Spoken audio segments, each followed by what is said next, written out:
Charlie?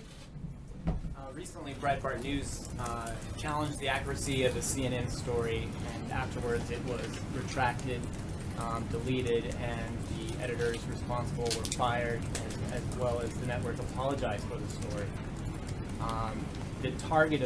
One of the targets of the story accepted the apology. The president went on Twitter this morning and repeated that CNN was fake news.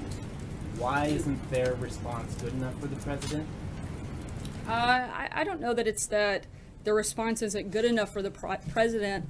I think it's the constant barrage of fake news directed at this president probably that has garnered a lot of his frustration. You point to that report. There are multiple other instances where that outlet that you referenced has been repeatedly wrong and had to point that out or be corrected.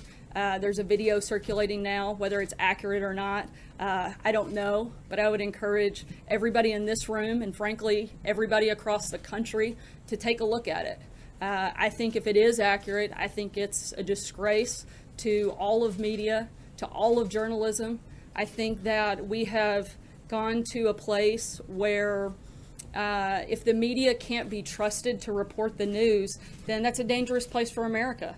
And I think if that is the place that certain outlets are going, particularly for the purpose of spiking ratings, and if that's coming directly from the top, I think that's even more scary and certainly more disgraceful. And I hope that that's not the direction we're headed. I hope that outlets that have continued to use either unnamed sources, sometimes stories with no sources at all. We've been going on this Russia-Trump hoax for the better part of a year now with no evidence of anything.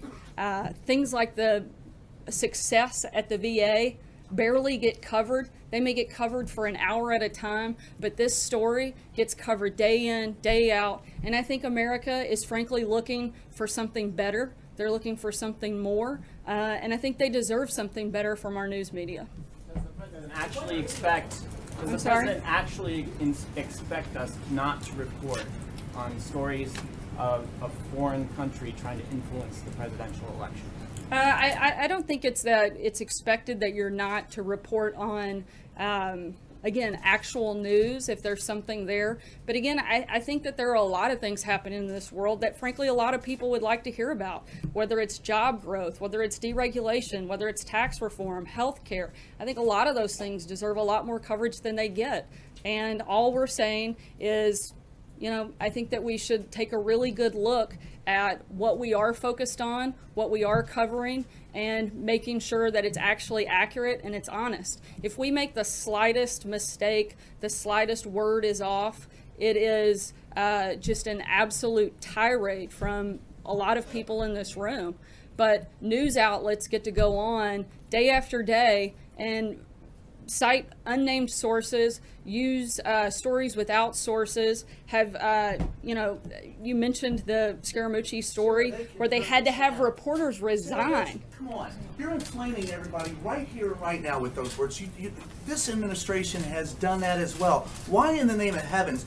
Any one of us, right, are replaceable, and any one of us, if we don't get it right, the audience has the opportunity to turn the channel or not read us. You have been elected to serve for 4 years at least. There's no option other than that. We're here to ask you questions. Right. You're here to provide the answers. And what you just did is inflammatory to people all over the country who look at it and say, see, once again, the president is right and everybody else out here is fake media. And everybody in this room is only trying to do their job. Well, I disagree completely. First of all, I think if anything has been inflamed, it's the dishonesty that often takes place by the news media. And I think it is outrageous for you to accuse me of inflaming a story when I was simply trying to respond to his question.